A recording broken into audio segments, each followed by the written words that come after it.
మంచిర్యాల జిల్లా బెల్లంపల్లి కాంగ్రెస్ లో మేము పట్టేదారులమని బెల్లంపల్లి ఎమ్మెల్యే గడ్డం వినోద్ స్పష్టం చేశారు. ఎమ్మెల్యే క్యాంపు కార్యాలయంలో ఆయన మాట్లాడారు. గడ్డం కుటుంబంలో ముగ్గురికి టికెట్లు ఇచ్చారని ఎమ్మెల్యే ప్రేమ సాగర్ రావు అనడం సబబు కాదన్నారు. టికెట్లు ఎవరికి ఇవ్వాలో హైకమాండ్ సర్వే చేసిస్తారన్నారు. ఎమ్మెల్యే ప్రేమ సాగర్ రావు గురించి పర్సనల్ గా మేము ఎప్పుడు మాట్లాడలేదన్నారు. ఆయన మాట్లాడిన పద్ధతి బాగోలేదని పేర్కొన్నారు. మా ఇద్దరికి ఎవరికి కన్ఫర్మ్ అయింది ఎవరికి కన్ఫర్మ్ అయిన సంగతి గురించి నేను మాట్లాడలే.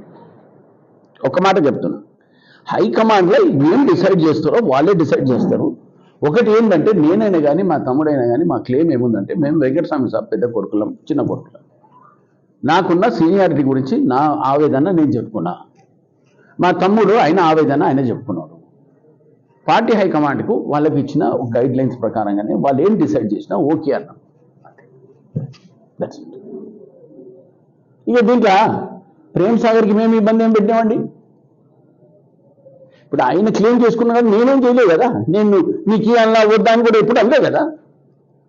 ఇప్పుడు మేము ఒకసారి ఇప్పుడు మా తమ్ముడే వచ్చిండు, పార్టీ హైకమాండ్ ఆలోచించే కదా టికెట్ ఇచ్చిర్రు. ఆయన చెప్తే ఇవ్వలే కదా టికెట్. సింపుల్ కామన్ సెన్స్ కదా. ఇప్పుడు హైకమాండ్ కూడా వాళ్ళు అన్ని చూచి చేసి ఇంటెలిజెన్స్ రిపోర్ట్ తీసుకొని నేనైనా కానీ సర్వే చేయించి నన్నైనా కానీ మా తమ్ముడైనా కానీ మా తమ్ముడు కొడుకైనా కానీ ఆ ఇంటెలిజెన్స్ రిపోర్ట్ మీదకి వెళ్ళి వాళ్ళు ఇది చేశారు కదా. గెలిచే వాళ్ళకే టికెట్ ఇచ్చారు. అప్పటికేంటి దేవుని దయ ప్రజల ఆశీర్వాదంతో నేనైనా కానీ మా తమ్ముడైనా కానీ మా వంశీపేట అయినా కానీ ప్రజలు ఇచ్చిన ఆశీర్వాదంతో గెలిచినాము, సర్వీస్ చేస్తున్నాము. ఇంకేమైనా ఉద్దేశం ఉందా మాకు? మా నాయన ఇచ్చిన గైడ్ లైన్సే. ఎవరికి పర్సనల్ అటాక్స్ చేసే మా ఉద్దేశం లేదు, మేము చెయ్యము. పార్టీ హైకమాండ్ చేతులు ఇచ్చినాము. ఇది వాస్తవంగా చెప్తున్నా, రాహుల్ గాంధీ గారు ఇచ్చిన డైరెక్షన్ ఒబే కాలేదు. ప్రేమ్ సాగర్ రావు గారికి ఏమన్నా కంప్లైంట్ ఉంటే పోయి పార్టీ హైకమాండ్కి ఇచ్చుకోవాలి. ఆయన కంప్లైంట్ ఉంది మా మీదైనా కానీ మా తమ్ముడే 100% you're welcome to go and give it to the party high command. మేము దాంట్లో ఇంటర్ఫియర్ కూడా కాము. పార్టీ హైకమాండ్ వాళ్ళు మాకు పిలిపించారంటే మేము ఇచ్చుకుంటాం మా ఎక్స్ప్లెనేషన్. ఆయన గురించి మేము ఇప్పటిదాకా ఒక్క పల్లెత్తు మాటలే.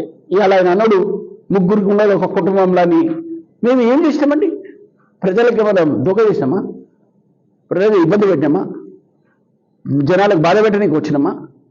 ఇప్పుడు మా తమ్ముడైనా చెన్నూరులో అభివృద్ధి చేస్తున్నాడు, నేను ఇలా బెల్లంపల్లి అభివృద్ధి చేస్తున్నా, మా వంశీపేట ఢిల్లీలో కూర్చొని వర్కౌట్ చేసుకుంటూ ప్రజల సేవ తప్ప ఇంకేమున్నాయి మా ఉద్దేశం? దీని జవాబారి కదా. ఇప్పుడు అందరు ఇంటెలిజెన్స్ వాళ్ళు చూస్తారు కదా, మేమేం పని చేస్తున్నాం అందరు చూస్తారు కదా. ఒక్కొక్క ఎమ్మెల్యే మీద ఇంటెలిజెన్స్ రిపోర్ట్ పోతుంది కదా.